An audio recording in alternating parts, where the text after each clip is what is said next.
So I says, yo, haha, it's all in the words.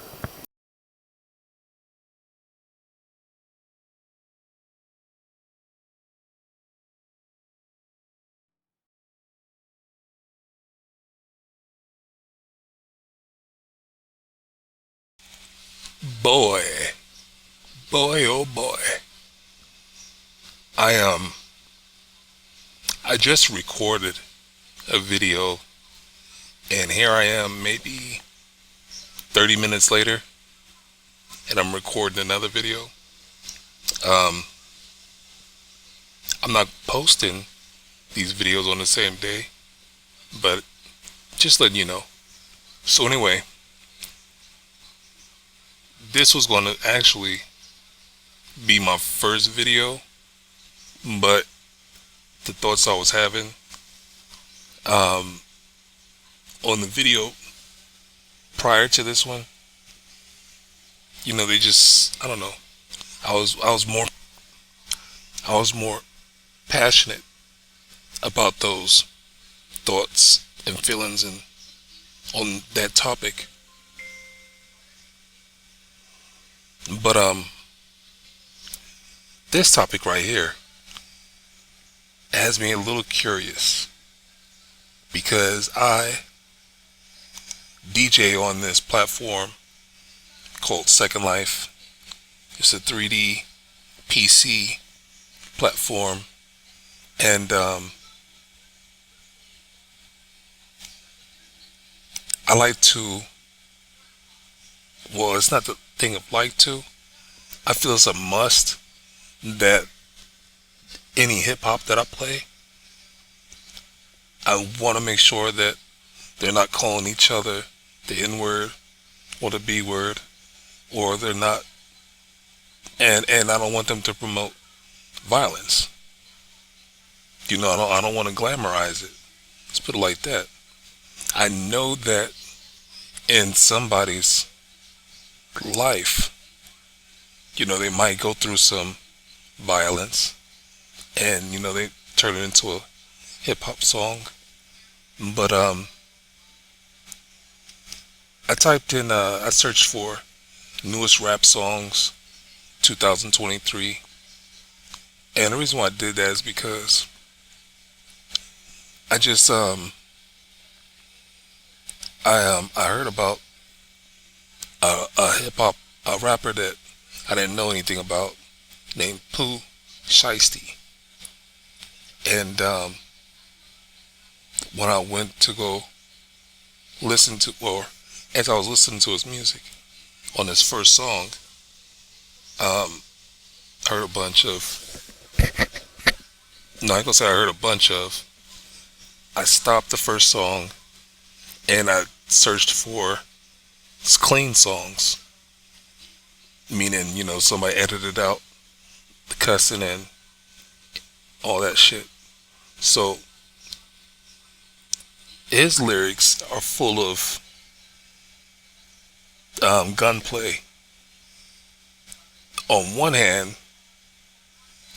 the culture of hip hop has gone worldwide.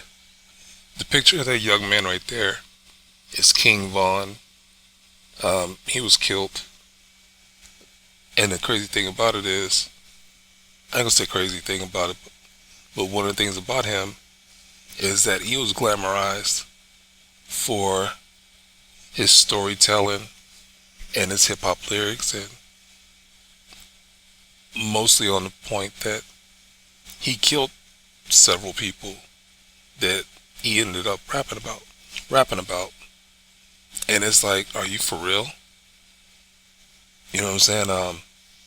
Charleston White he made a good point when he was saying that he's got a memorial where people are actually glamorizing a serial killer. And that's the way that these young kids are being inspired nowadays. Not even nowadays. It's been going on like that for a long time. Hip hop has been the voice of the streets for over 50 years. what conscious rap was leading the pack, it got cut off at his knees because industry didn't think that conscious rap was going to sell, and so wasn't going to make money, a profit for the higher ups, and the higher ups had an investment into private prisons and other agendas that conscious rap wouldn't help. And so when gangster rap came out, they found a revolving door that they could use to inspire the youth to want to go through this rotating door of ignorance, low self-esteem. No, not even low self-esteem, just point blank. It's like, if you want to look like the dope dealer, if you want to look like you got money, if you want to look like, that pimp or that player, then, you know what I'm saying, you got to live that life. And you're not going to get anywhere. You're not going to get out the ghetto, not unless you live this life of selling dope, pimping women, and doing whatever you need to do to make money, no matter if it's going to lead you to jail or not. And so the hip hop lyrics has definitely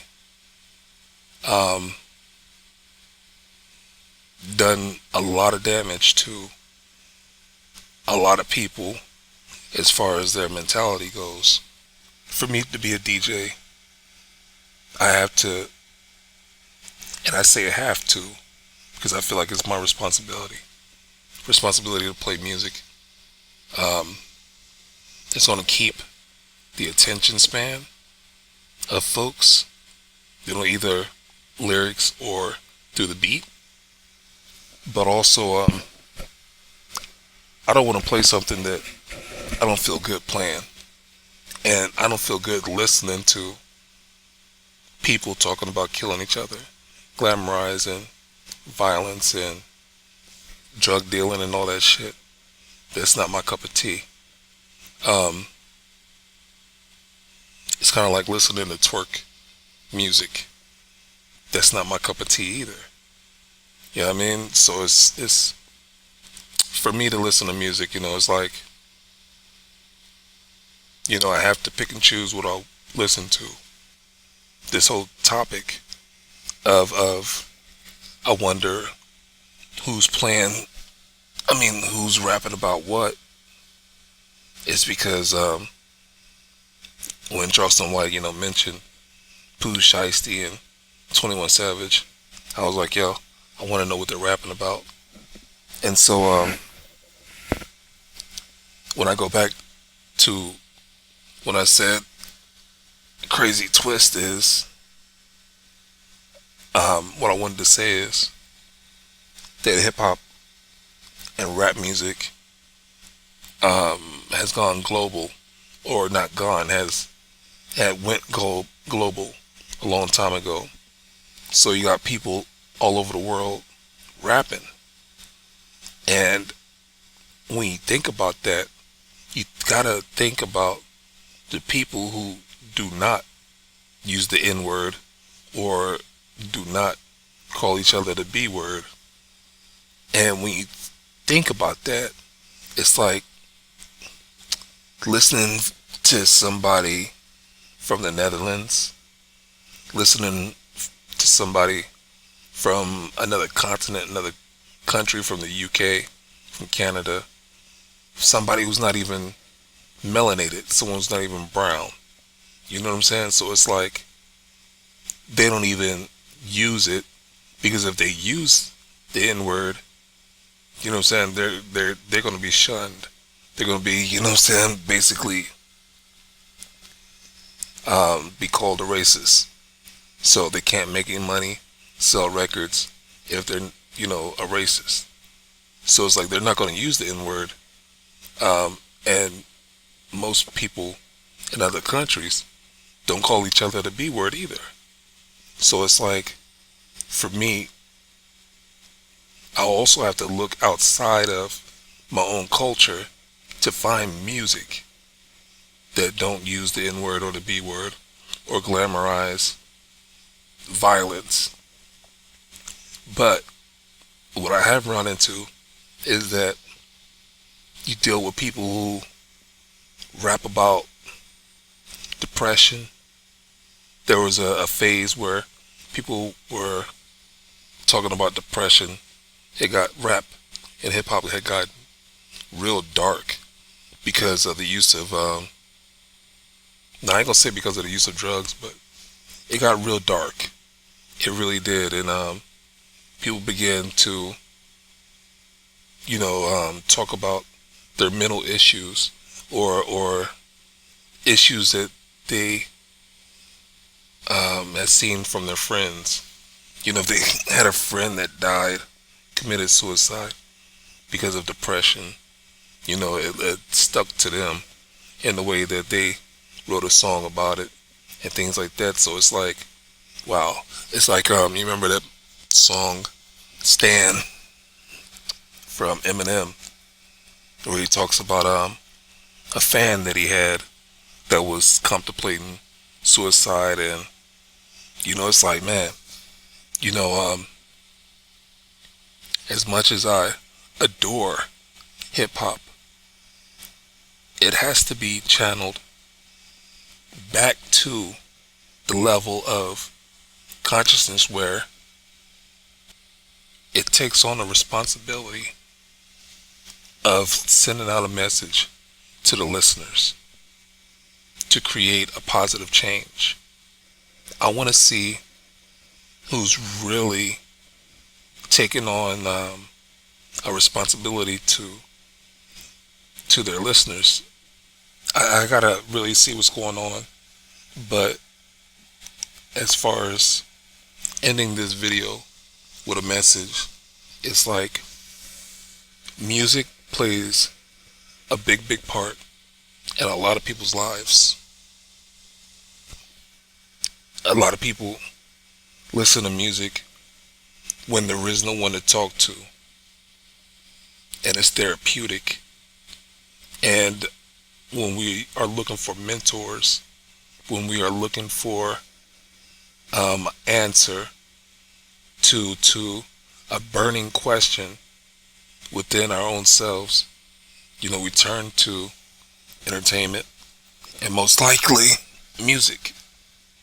There's got to be an answer to the problems that we're having, and sometimes it takes a minute to get an answer that we're looking for.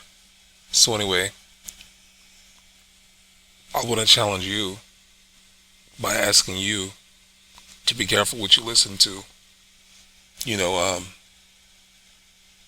Not everything is good for you. And people who glamorize bullshit can't be good for you. You know what I mean? Why isn't there people who make music about the ecosystem or global warming or peace and harmony? It's kind of like it's okay to be square. It's okay to be a nerd. You know what I mean? It's okay to be a person who's non-violent. It's okay to talk without cursing.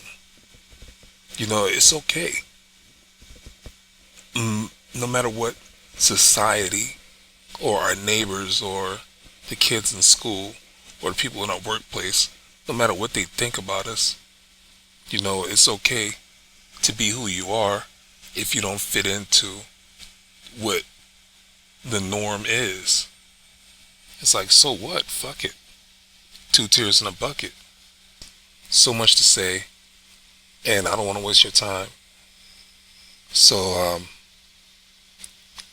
I'm gonna get off of here. And if you understand what I'm talking about, leave me a comment. Um, we can find different ways of trying to get the message out. You know what I mean? My name's Podrey, and hope you have a good day, a good night, and a good morning. Peace.